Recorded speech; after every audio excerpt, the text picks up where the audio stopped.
আওয়ামী লীগের একটা ভোটার সংখ্যা তো থেকেই যাবে। আর আপনি কেন একজনকে মার্ডার করেন? দুইটাকে আমি অসমর্থন করি, সমর্থন করি না, ঘৃণা করি। ফজলুর রহমান আমার সামনে বাপের বেটা কেউ আসো। অপারেশন ডেভিল হান্ট দিয়ে একটু শুরু করি। আমরা দেখলাম যে সারা দেশে দাবির মিছিল, পাশাপাশি একটু অরাজক পরিস্থিতিও কিন্তু আমরা কোথাও কোথাও দেখি। এই ক্ষেত্রে অপারেশন ডেভিল হান্ট গত 3 দিন আগেই শুরু হয়েছে, 1300-র বেশি গ্রেফতার। এই অপারেশনের সুফল আমরা কতটা পাচ্ছি বা পাবো বলে আপনার কাছে মনে হয়, বা কতটা কার্যকর ভাবে চলছে? আমি যখন এক জায়গায় আসি আমার সবসময় মনে থাকে বাংলাদেশ তো আমি দেখছি, বাংলাদেশের জন্ম আমি দেখছি, বাংলাদেশ আমার সন্তান, তার জন্ম আমি দেখছি। কারণ আমি যুদ্ধ হাতে, অস্ত্র হাতে যুদ্ধ করে সন্তানের জন্ম দিছি। সন্তানের নাম বাংলাদেশ, মায়ের নাম মুক্তিযুদ্ধ। আমি এইসব অপারেশন, এই যে এখন কি বললেন ডেভিল হান্ট, এই সুন্দর সুন্দর নাম। এর আগে হাসিনা 2 বার এই ধরনের অপারেশন চালাইছে, কঠিন ভাবে চালাইছে। এর আগে বিএনপি 2001 সনে ক্ষমতায় এসেই অপারেশন ক্লিন হার্ট নামে অপারেশন চালাইছে, এরশাদ বহুবার চালাইছে। এবং বঙ্গবন্ধু শেখ মুজিবুর রহমান 74 সনে আর্মি নামাইছিল, যার পরিণতি খুব বিপজ্জনক হয়েছিল। সেই পরিণতিতেই কিন্তু এই যে কিছু মেজর যারা মানে যাদের এই অপারেশনের সুযোগে এদের কুকর্মগুলো করার এবং ঐক্যবদ্ধ হওয়ার সুযোগ পাইছিল। এরকম অপারেশন কোনোদিন কোনো ভালো ফল আনছে এটা আমার জানা নাই।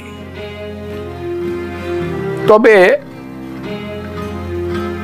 আমি কি বলবো, হিস্ট্রি রিপিটস ইটসেলফ বলবো কিনা, কথাটা অনেক বড় হয়ে যায়। যারা এই সব কাজগুলো করছে ভবিষ্যতে রেজাল্ট ভালো আসে নাই, এবং কেউই এখন যারা করতেছে তাদের উদ্দেশ্য মহৎ না, তাদের উদ্দেশ্য আরো গভীরে, আরো খারাপ। তারা প্রথমে দেখাবে তারা কিছু লোকজন ধরবে। এই গতকাল 1300-র মতো লোক সারা বাংলাদেশে ধরছে। আস্তে আস্তে তারা আরো লোক ধরবে, এবং সেই ধরার মধ্যে মূল টার্গেটটা তারা করবে রাজনীতিকে। আমি চাই না, এবং আমি জানি আমি চাইলেও লাভ হবে না। নিশ্চিতভাবে এই দেশে আমি বলি আওয়ামী লীগের লিখতে 10 বছর লাগবে। আওয়ামী লীগ মাঠে এখনই নামবে, এইগুলা যারা চিন্তা করে এরা বাতুল চিন্তা করে,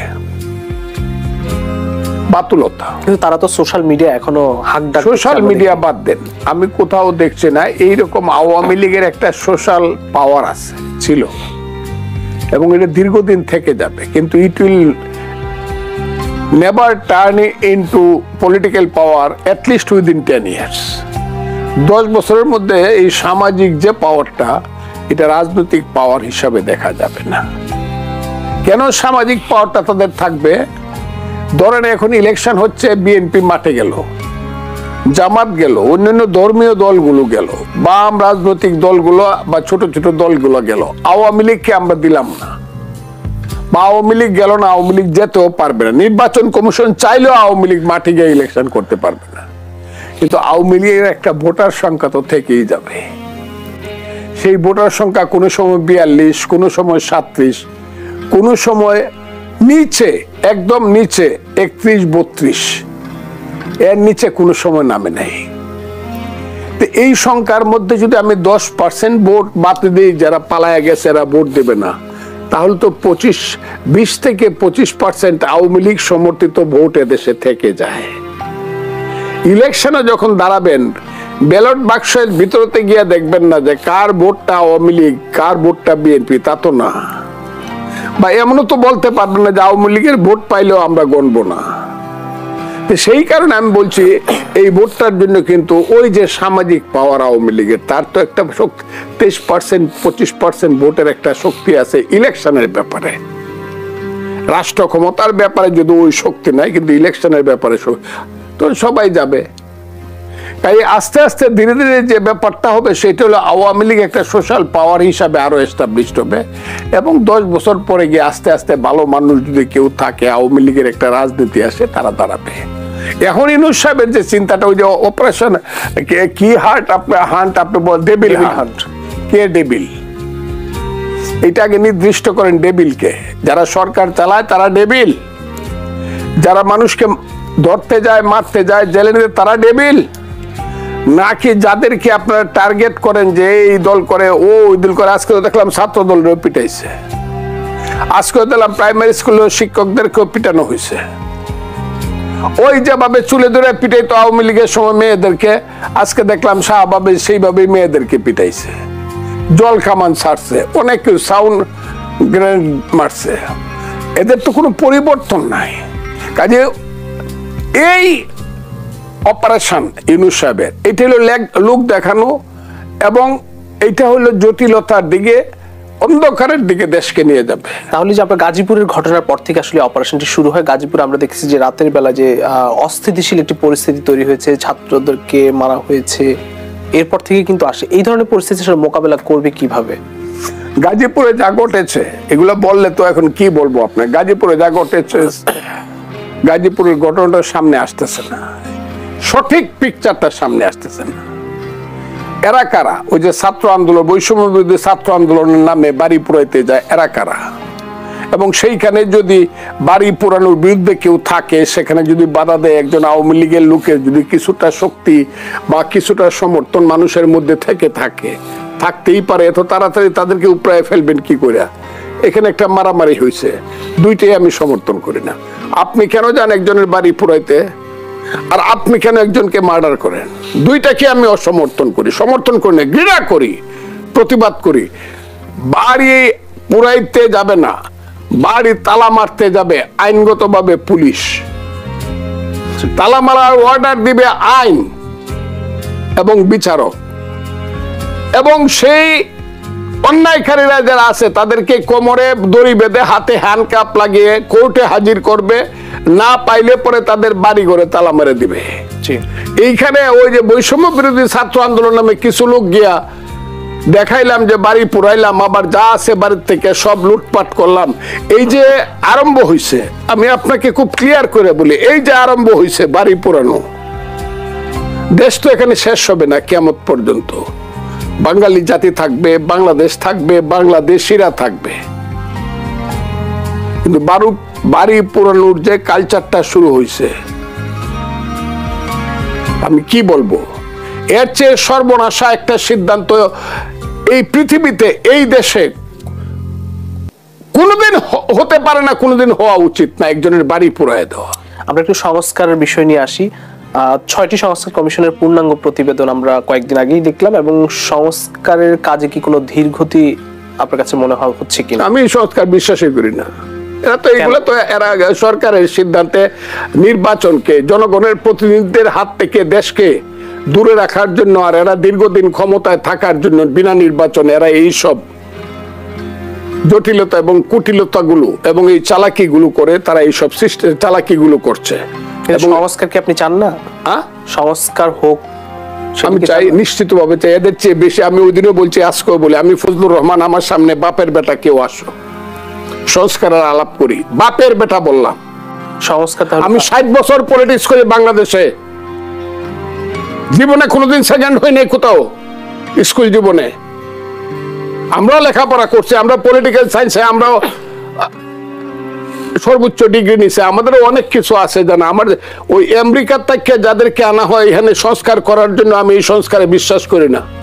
40 বছর আগে একটা লোক চলে গেছে, তাকে না বাজে ভাবে আপনি মায়ের নামটা বদলায় দিয়ে, ফলে বাংলাদেশের নামটাই বদলায় দিয়ে প্রথম শুরু করলেন।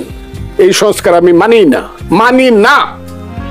এতে যা হয় হবে, সংস্কার করবে নির্বাচিত প্রতিনিধিরা।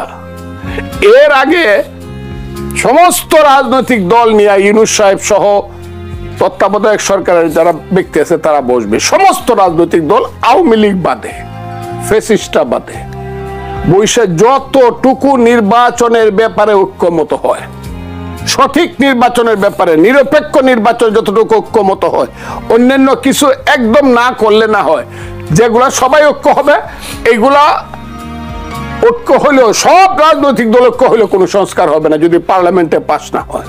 তাদেরকে লিখিত দিতে হবে এই সংস্কারগুলোতে আমরা একমত হইলাম। যেমন শাহাবুদ্দিন সাহেব, বিচারপতি জনাব শাহাবুদ্দিন সাহেব যেদিন ভারপ্রাপ্ত রাষ্ট্রপতি হয় সেদিন সমস্ত লোক মিলে কথা, সমস্ত রাজনৈতিক দল মিলে কথা দিছিল যে আমরা কথাতে লিখিত দিলাম জনাব শাহাবুদ্দিন সাহেব যতদিন রাষ্ট্রপতি থাকেন তো থাকবেনই, পরবর্তী সময় উনি যাতে আবার চিফ জাস্টিস হয়ে বসতে পারে সেই ব্যাপারে আমরা একমত থাকব। এবং বিএনপি ক্ষমতায় যাওয়ার পরে 91 সনে শেখ হাসিনা সহ যার আগে সবাই মিললে আবার নতুন একটা সংশোধনী করে তাকে কিন্তু প্রধান বিচারপতি করতে হয়েছে। এইরকম ধরনের ঐক্যমত যদি হয়, সেই ঐক্যমতে পরে ইলেকশনে যাবে দেশ, জনগণ ঠিক করবে যেগুলো আমরা একমত হইতে পারলাম না সব দল, জনগণ ঠিক করবে তারা কোনটা চায়।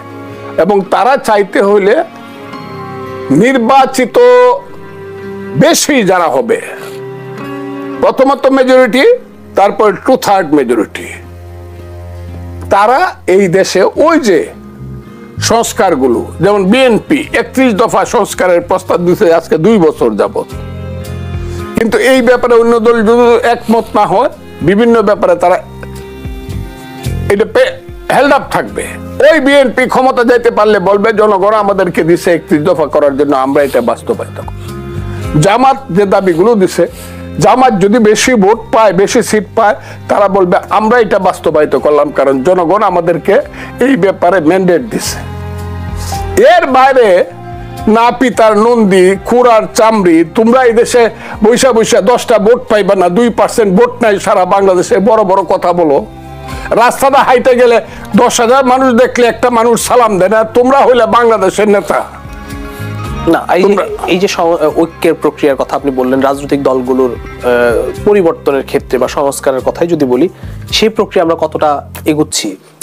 এইভাবে দেখেন, বিএনপির একটা প্রস্তাব আছে রাষ্ট্রপতি এবং প্রধানমন্ত্রীর ক্ষমতার ব্যালেন্স হবে, অ্যাডজাস্ট হবে। একটা প্রস্তাব আছে 2 টার্মের বেশি প্রধানমন্ত্রী থাকতে পারবে না, টানা 2 টার্ম। এই জিনিসগুলো সবাই একমত। কিন্তু একটা আপার হাউস হইতে পারে, আমার ধারণা হইলো আপার হাউসের ব্যাপারে মোটামুটি ভাবে সবাই একমত। ঠিক আছে, একটা সঠিক নির্বাচন হোক এইভাবে এইভাবে এইভাবে, খুব ভালো, এইসব ব্যাপারে সবাই একমত। এই ব্যাপারগুলো একমত হইয়া দস্তখত করেন যে আমরা এগুলো পার্লামেন্টে গেলে পাশ করে যাব। আর যে ব্যাপারগুলো আমরা একমত হইতে পারলাম না, এইগুলো হেল্ড আপ রাখেন। হেল্ড আপ রেখে যার যার প্রোগ্রামটাকে আপনি মানুষের সামনে বলেন। বিএনপি বলবে আমাকে ভোট দিলে আমি 31 দফা বাস্তবায়িত করব, জামাত বলবে আমাকে ভোট দিলে আমি শরিয়া আইন করব, অন্যরা যারা আছে তারা বলবে আমরা সমাজতন্ত্র করব, একজন বলবে আমি কল্যাণ রাষ্ট্র করব। সেইখানে যে মেজরিটি হবে, he will come to the Parliament, সবাইকে নিয়ে তারা ওই সংস্কারটা করবে, যে সংস্কারটা এখন আমরা সবাই মিলে করতে পারলাম না, জনগণ এই সংস্কারটার ব্যাপারে মূল হস্তক্ষেপ করবে।